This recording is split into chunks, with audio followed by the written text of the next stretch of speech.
Sarah, one story here that stood out to me because I was following this a little bit and this cancellation back after Charlie Kirk was assassinated is this show that's coming back now after being postponed. And I'm a little surprised to see that because I thought maybe this is one of those shows that got fully produced and then just completely canned and forgotten. We've seen a few examples of that online with, again, these shows that just, they don't have any viewership. They don't have any potential to succeed at all. And so these companies just kind of sink the money in and then realize it's not going to do anything, so they cancel it. But they are bringing this back. And I guess they must feel that enough people have forgotten about the controversy to say, oh, okay, let's watch this show.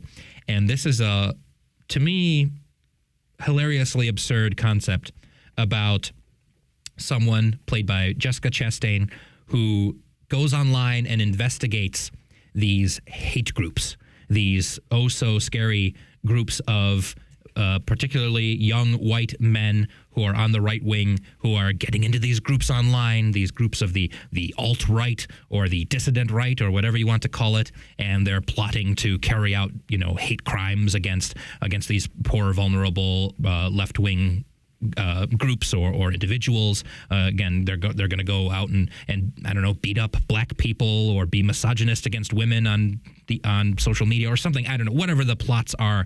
It's this ridiculous portrayal of this as some epidemic of hatred, this epidemic of reviving the Nazi Party level evil that is being portrayed by this show. And it reminds me of a couple of other shows that we've seen, including one in England.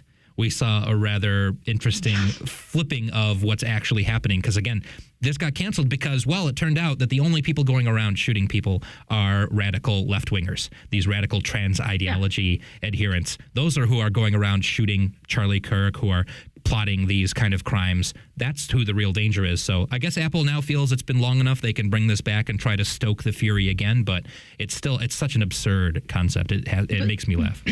Well, those whose entire ideology is formed on the basis of the fact that they are oppressed need to find an oppressor. Yes. And that's what it's about, is actually identifying a fake oppressor in the minds of those who consider themselves to be to have a virtue rooted in oppression. Yes. Right? And that's what you actually see being demonstrated. I think they're trying to reclaim some of the culture war here that has been lost. And it's been lost in large part due to mockery, which I think is particularly interesting, as has happened in various points in history, that you have people are just unwilling to even take the so-called movement seriously because it doesn't deserve that kind of seriousness. I mean, these are people who live, again, what we talked about in the beginning, a very industrialized, healthy, civilized society. I would argue moving away from that because of leftism, but in any case, they live in a very safe environment in terms of their ability to say things that are just stupid and false.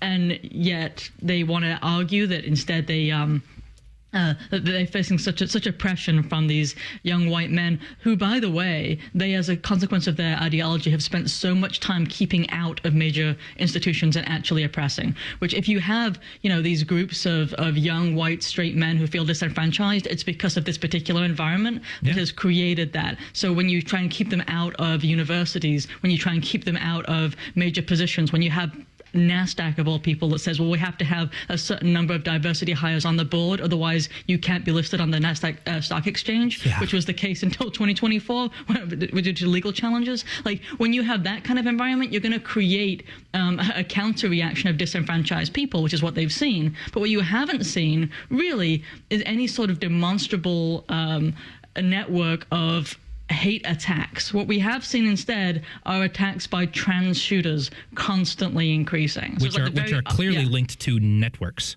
to actual group chats online where they plot this stuff, they plan this stuff, they foreshadow this stuff. We've seen this, I forget the name of the group, but there's an actual kind of cult involving the trans ideology that has been involved and linked to several different attacks and murders around the U.S.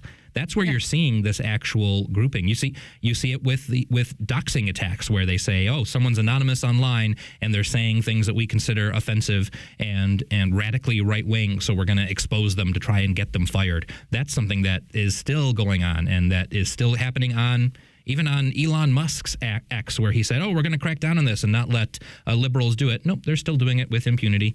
And it's something we saw an epidemic of, especially under the previous administration, of going after people with the wrong opinions and trying to get them fired. And usually it's targeting anyone who's right-wing, who's even just generically Republican, even just generically Christian. And it's about making these opinions seem beyond the pale. These are evil. This is not what good, decent people do, meaning radical leftists.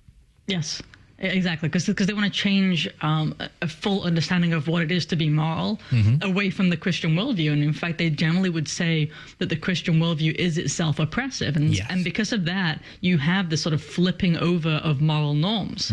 And, that's... It really is part of a sort of communistic understanding that we have to have a year zero movement, including in regards to the moral life. So we have to start completely over, have a blank slate, entirely restart civilization from the basis of something that has never formed a civilization ever. And somehow expect that to work. And I'm sorry, I don't see any evidence of that. Instead, what you do see is that the more of a hold this kind of ideology gets on a country, the worse the state is for the people who actually want to live there and raise families and start businesses and actually act as healthy, productive citizens. Yeah, and this story reminds me of two items, and interestingly enough, they both originate from the UK, but they have parallels here in the US, as is seen by this show, and why that show reminded me of this. One is this British drama that came out last year on Netflix called Adolescence. And the whole point of it is this pearl clutching and hand wringing about, young men in school, especially young British men, young white men, young Western men, are being influenced to turn misogynist and to hate women, and they're going to attack them. And the show is about this 13-year-old boy who eventually murders one of his classmates because he's influenced by misogyny on the internet.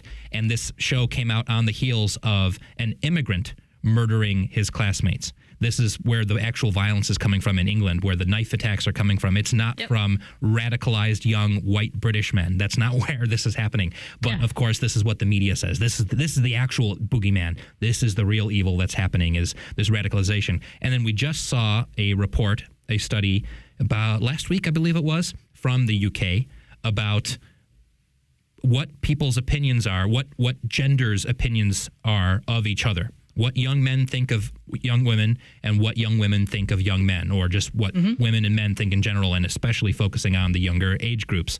And what it turns out is that women, especially young women, have by far a more negative opinion of men on average than men do of women.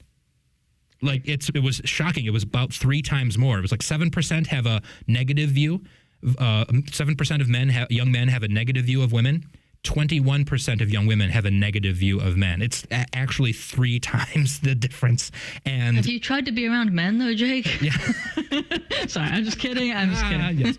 Well, you don't have to be, because you're down in Carolina while I'm up here in Buffalo. So we're separated. But the point is that the media narrative is the complete flip.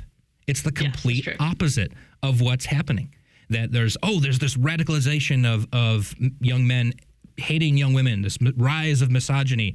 And it turns out that even despite what you can look at as the potential radicalization of young men because of what they're up against in the media world, in the online world, in the corporate world, this persecution, the DEI policies, literally. All of this, despite that, they still have 3 times less negativity towards women than women have towards them. It's those numbers are shocking. The antagonism of men towards women, I think, is a counter-reaction of some of what they experience in those areas. Yeah. And also divorce courts, family courts, and so on. But the antagonism of women towards men is more of a learned behavior from academia. Exactly. So they're actually taught these things. And so it's not necessarily, obviously some women have bad experiences with men, don't get me wrong. Yeah, of course. There's bad apples everywhere, for sure. Right. But the wide number of people who just see men, or the wide number of women, I should say, who just see men as inherently oppressive and inherently,